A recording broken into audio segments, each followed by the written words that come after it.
Puncak Kehidupan. Bab 426. Priscilla membawa mereka ke model. Nyonya White diam-diam mengamati mereka dari sisi lain. Dia berkata dengan mengejek, "Nona muda, rekan Anda di sana akan melakukan pekerjaan amal. Bagaimana keluarga itu bisa membeli properti? Aku tetangga mereka, jadi aku mengenal mereka dengan baik. Mereka hanya menggertak sehingga mereka bisa terlihat lebih kaya dari yang sebenarnya." Petik 2. Penjual itu mengangguk dan tersenyum. Tidak masalah, dia adalah pekerja paruh waktu. Jadi, Nyonya White, apakah Anda sudah memutuskan salah satu villa di sini?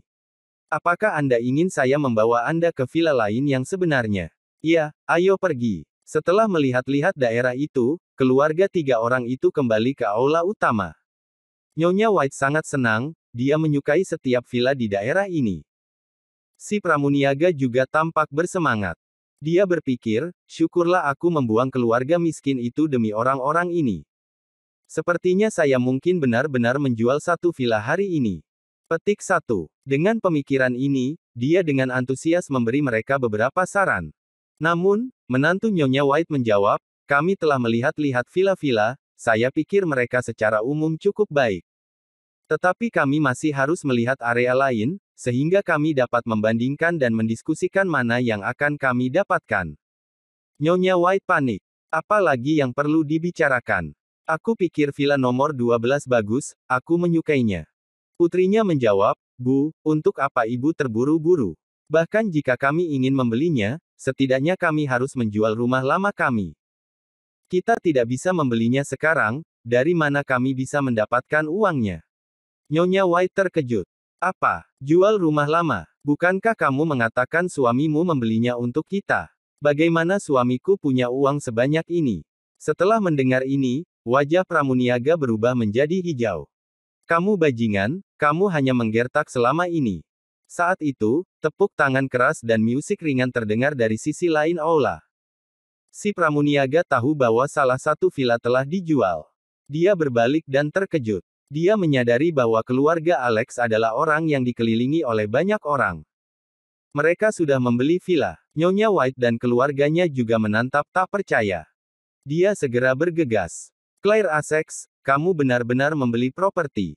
Anda membeli villa di daerah ini. Dari mana Anda mendapatkan uang sebanyak itu?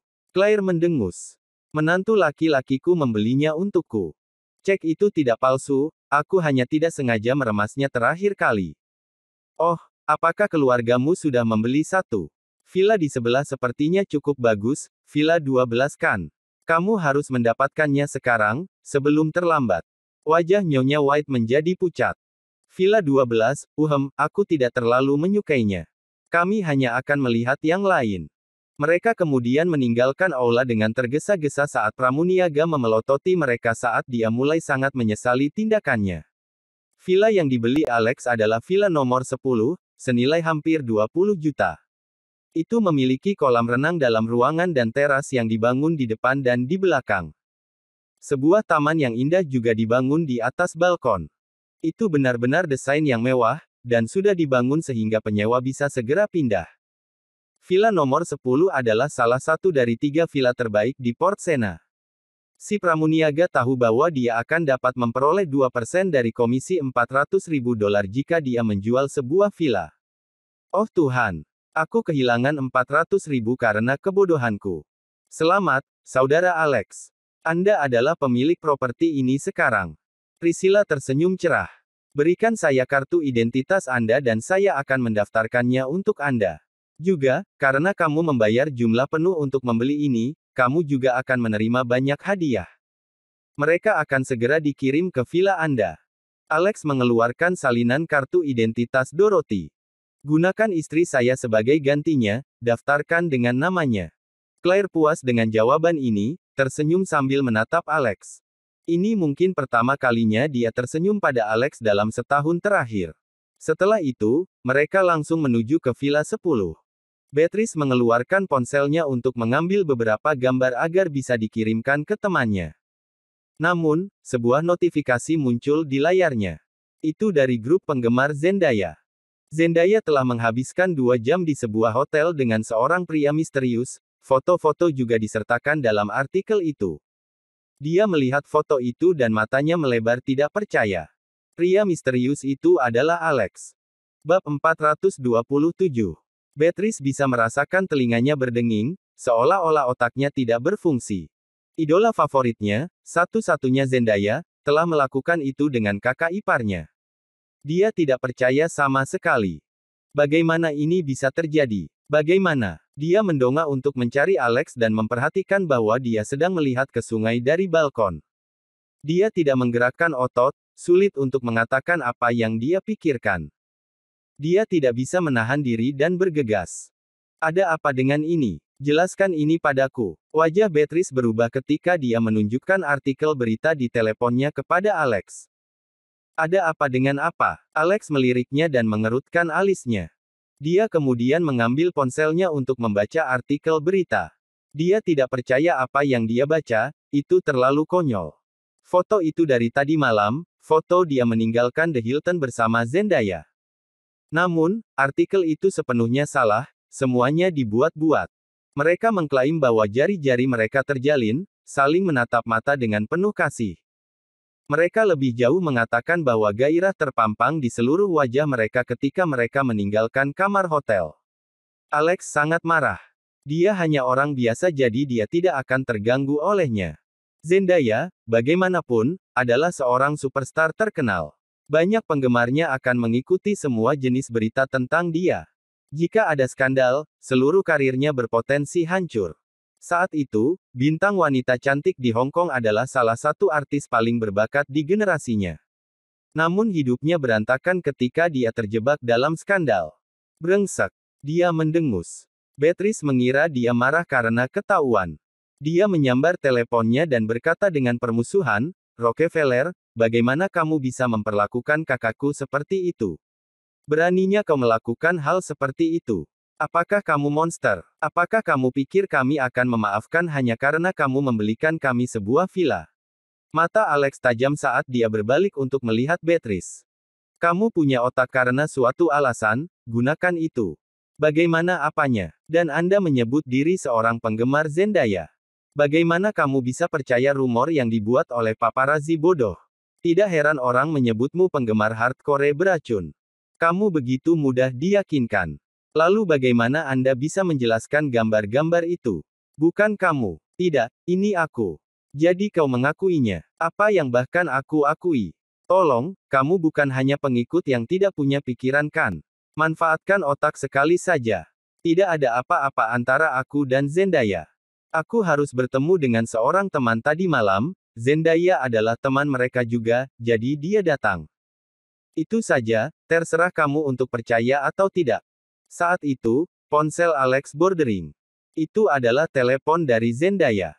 Dia mengambilnya dan berkata, "Halo." Suara Zendaya datang dari ujung telepon. "Tuan Rockefeller, apakah kamu melihat artikel berita tentang kita? Aku sangat menyesal, aku tidak berpikir akan terlibat dalam skandal seperti itu. Aku benci orang yang menulis artikel seperti itu untuk menyebarkan desas-desus tidak benar." Setelah jiwa mereka bergema kembali di dalam mobil, Alex menyadari bahwa dia merasakan sesuatu terhadap Zendaya. Apakah itu kasih sayang? Dia tidak tahu, tapi rasanya seperti kutukan. Dia bermimpi tentang Zendaya setiap malam. Jangan merasa menyesal, toh kita berdua tidak bersalah. Tapi kamu seorang public figure, apakah tidak akan terpengaruh oleh ini? Zendaya sedang mengalami sakit kepala. Sedikit, itu sebabnya aku memanggilmu. Aku ingin mendapatkan izin kamu untuk sesuatu. Untuk apa? Perusahaan aku akan menjernihkan rumor dengan pemberitahuan. Kami ingin mengklaim bahwa kamu adalah pengawal aku. Apakah itu baik-baik saja? Oh, tentu saja tidak apa-apa. Terima kasih banyak. Setelah menutup telepon, dia menyadari bahwa Beatrice sedang menatapnya dengan ekspresi bingung di wajahnya. "Di mana kita?" Beatrice mendengus. "Sebaiknya kamu tidak selingkuh dari kakak, atau aku tidak akan pernah memaafkanmu." Alex mendecakkan lidahnya dan tidak memperhatikannya. Saat itu, harimau betina, Anna memanggilnya. Setelah memberitahu Claire, dia meninggalkan villa. Bab 428. Tim Zendaya sangat efisien. Dalam waktu setengah jam, mereka merilis pemberitahuan untuk mengklarifikasi rumor tersebut. Pemberitahuan itu menyebutkan bahwa mereka hanya mengunjungi seorang teman, reporter berita wanita dari Swedia. Mereka juga mengklarifikasi bahwa Alex adalah pengawalnya. Dengan penjelasan ini, semuanya menjadi jelas. Sebagai seorang superstar seperti Zendaya, wajar baginya untuk ditemani oleh seorang bodyguard, terutama setelah para pembunuh bayaran yang ditemuinya di konser. Apalagi pemberitahuan itu termasuk gugatan untuk menuntut paparazzi yang menyebarkan desas-desus juga. Mereka telah memutuskan untuk mencari tahu siapa itu dan menuntut mereka untuk dilupakan. Zendaya adalah bagian dari keluarga Stoermer di Michigan, karenanya dia memiliki banyak koneksi. Dia bisa menemukan siapa paparazzi itu. 1 jam kemudian, paparazzi mengakui kepada publik bahwa mereka telah mengarang berita dan mengambil foto tanpa izin untuk menyebarkan desas-desus tersebut untuk pemirsa. Hanya dalam beberapa saat, berita mengejutkan ini mereda tanpa kesulitan di pihak Zendaya. Namun, judul "Mas" menjadi tren sekali lagi. Setelah kejadian itu, banyak yang berusaha mencari siapa Mas itu, namun mereka sama sekali tidak memiliki informasi tentangnya. Semua orang tahu bahwa pengawal Zendaya selalu perempuan, Mas adalah pengawal laki-laki pertama yang mereka lihat. Hal ini menimbulkan banyak anggapan, terutama di kalangan fans. Di dalam grup penggemar Beatrice, banyak yang mengira Alex adalah Mas. Salah satunya adalah sosok yang cukup berpengaruh di grup tersebut, nama online-nya adalah Missouri Conan. Saya sudah meminta para profesional menganalisis gambar ini dan video Mas. Tinggi mereka hampir sama persis dengan perbedaan paling banyak 1 cm di antara mereka. Kalian mungkin tidak tahu ini, tetapi teknologi sangat canggih sehingga pengenalan wajah masih dimungkinkan dengan topeng. Keduanya memiliki bentuk wajah yang mirip, kemiripannya hingga 95%. Satu hal lagi, kami telah menganalisis bahasa tubuh mereka juga. Banyak dari kamu mungkin tidak mengerti tetapi itu sama dengan mengidentifikasi tulisan tangan seseorang. Setiap orang berjalan dan bergerak dengan cara tertentu. Mas dan pengawal itu ternyata sangat mirip dalam aspek ini juga. Saya 99% yakin bahwa pengawal ini adalah Mas. Membaca pesan-pesan ini, Beatrice tercengang saat telinganya mulai berdenging. Mas, siapa yang ada di pikiranku setiap jam sepanjang hari, adalah saudara iparku. Tidak, masih ada 1% kemungkinan dia tidak. Tapi, bagaimana jika dia benar-benar Mas? Apa yang akan aku lakukan? Emosi campur aduk menggenang di dadanya saat dia duduk di lantai. Dia merasa seolah-olah jiwanya telah meninggalkan tubuhnya. Beatrice, apa yang kamu lakukan? Bahkan jika lantai ubinnya bagus, kau tidak harus duduk di atasnya. Ayo, ambil beberapa gambar untukku, aku ingin berbagi dan membual tentang ini kepada teman-temanku. Beatrice, bagaimanapun tidak bergerak 1 inci pun, seolah-olah dia tidak bisa mendengar sepatah kata pun yang dikatakan ibunya. Pada saat yang sama, Alex memasuki sebuah pub kecil bersama Anna. Dia tidak berharap Anna menjadi pecandu alkohol. Dia menenggak seteguk minuman keras dan makan kacang. Dia tidak duduk dengan sopan juga, salah satu kakinya diletakkan di atas bangku sementara dia mengguncang yang lain seolah-olah dia tidak bisa duduk diam sama sekali. Alex tidak sengaja menjatuhkan kacang dan membungkuk untuk mengambilnya. Saat itu, dia terkejut dengan apa yang dia lihat di bawah meja. 3 detik kemudian, dia kembali duduk tegak. Hei, kenapa kamu memakai rok hari ini? Anna tidak tahu apa-apa. Aku bisa memakai apa yang aku inginkan. Pikirkan urusanmu sendiri. Dia menunduk untuk melihat roknya dan menyadari apa yang dimaksud Alex. Dia meletakkan kakinya kembali ke bawah, tersipu. Cek, dasar cabul. Lagi pula apa yang bisa dilihat. Dia berhenti sebentar dan melanjutkan. Mana barangnya? Dia menginginkan seni bela diri Dragon Tooth versi reformasi, bagaimanapun juga Alex telah berjanji untuk membantunya. Alex telah menyiapkan semuanya sejak lama dan meletakkan beberapa lembar kertas di atas meja. Anna dengan singkat membaca beberapa lembar kertas. Saat itu, Anna menerima telepon dari Sky. Anna, kami memiliki intel di Klon Steel Tower terluka, kembalilah ke villa sekarang. Bab 429. Apa? Anna tiba-tiba berdiri dan menenggak seluruh cangkir minuman keras. Dia memasukkan versi baru dari Dragon Tooth ke dalam tasnya dan bergegas keluar. Beberapa detik kemudian, dia bergegas kembali dan meraih lengan Alex. Steel Tower terluka. Kamu seorang dokter ajaib, bukan? Ikutlah denganku dan lihat dia. Petik 2. Sebelum Alex bahkan bisa menolak, dia menyeretnya langsung ke mobil dan bergegas ke markas sementara mereka, membanting pedal, Anna bergegas ke Serenity Villa. Alex memperhatikan banyak anggota Divine Constabulary lainnya kali ini. Dia mampu menghitung setidaknya 10 atau lebih anggota. Ted Summers dari keluarga Summers di California juga ada di sini. Namun, dia terlihat berantakan. Dia tertutup debu dan beberapa luka. Semua orang tampak sangat kesal, tampak khawatir. Anna memiliki reputasi yang cukup baik di Divine Constabulary. Saat dia berjalan ke Manor, banyak yang menyapanya di sepanjang jalan, menyebutnya sebagai Tigress. Alex tidak bisa tidak berpikir. Apakah ini berasal dari kepribadiannya yang agresif? Anna berhasil menemukan Sky di tengah keramaian. Dia bertanya, "Kapten, bagaimana Steel Tower?" Ekspresi Sky muram. Dokter Nanami sedang mencoba menyelamatkannya sekarang, di sana. Setelah memperhatikan Alex, mata Sky berbinar. Alex, kamu juga di sini. Dia tahu bahwa Alex sangat ahli dalam bidang kedokteran. Wallace Yoke, dokter kekaisaran yang terkenal, juga memuja Alex. Sebagai rasul dari Dazzle, Alex mungkin bisa menyelamatkan Steel Tower meski dalam kondisi seperti itu. Saat itu, pintu terbuka lebar. Seorang wanita yang mengenakan jubah dokter putih dan masker keluar dari ruangan berlumuran darah. Dokter Nanami, bagaimana keadaan Steel Tower? Sky bertanya. Yang lain maju ke depan, mereka juga ingin mendengar jawaban Dokter Nanami. Namun, kabar buruk menghampiri mereka. Dokter Nanami menggelengkan kepala dengan lembut. Maaf, saya melakukan apa yang saya bisa. Apa? Steel Tower, dia.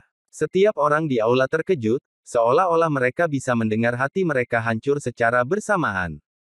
Sky mengepalkan tinjunya erat-erat dan meninju lubang raksasa ke dinding di sebelahnya. Beberapa bahkan mulai menangis dengan keras. Anna bersandar pada Alex dan menggigit bahunya. Alex berteriak kesakitan. Namun, tidak ada yang memperhatikan teriakannya. Semua orang kemudian bergegas ke ruangan, mereka ingin melihat Steel Tower. Alex juga menghela nafas. Kembali ketika dia pertama kali datang ke sini, Steel Tower menghalangi jalannya. Dia adalah seorang pejuang terampil yang dilatih dengan kekuatan kasar. Jika bukan karena nafas Qi yang diberikan nenek moyangnya, Alex tahu dia tidak akan mampu menghadapinya. Dia tidak mengharapkan kematian untuk Steel Tower. Steel Tower. Oh, Steel, kakak saya. Steel berusaha menyelamatkanku. Itu sebabnya dia ditikam 7 kali oleh klon. Bajingan itu. Aku tidak bisa menerima ini. Seharusnya aku yang mati. Aku lebih baik mati daripada membiarkan Steel meninggalkan kita.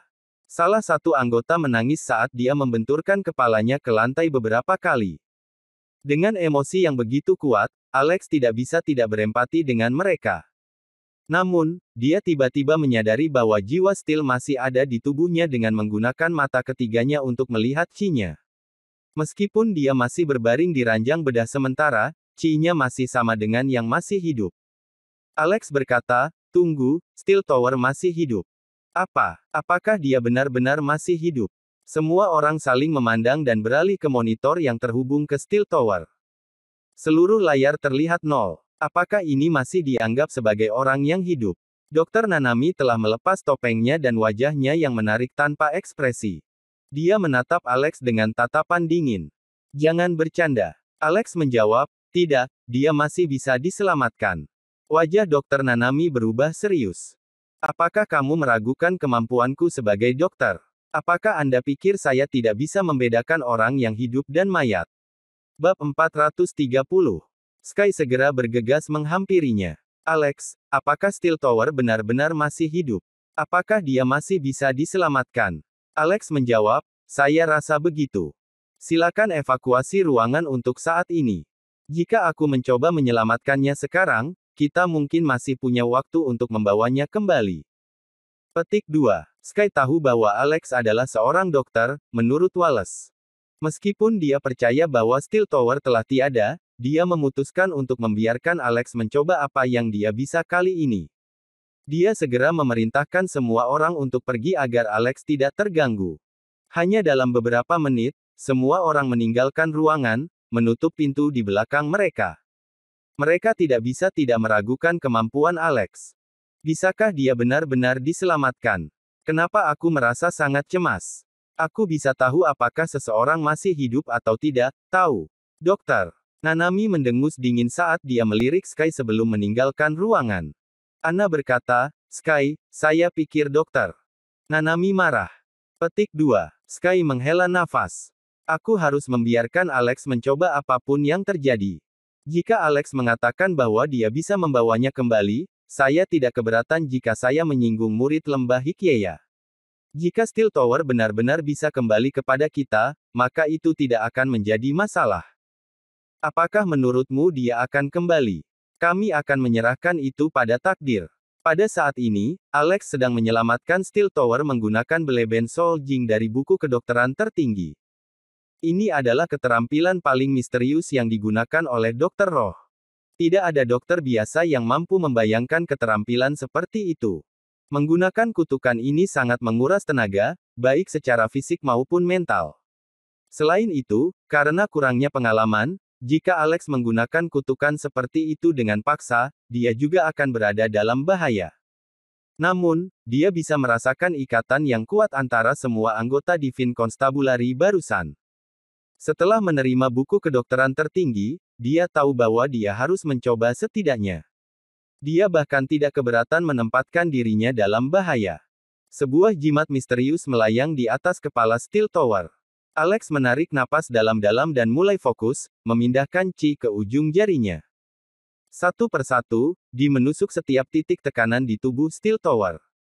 Kebangkitan ini mengharuskan Alex untuk menyodok 108 poin agar berhasil diselesaikan. 30 menit berlalu. 30 menit lagi berlalu. Setelah total 2 jam, semua orang di luar ruangan mulai panik, namun tidak ada yang keluar dari ruangan. Bahkan Dr. Nanami telah kembali ke aula dan menggelengkan kepalanya. Kapten Sky, kamu harus masuk dan melihatnya.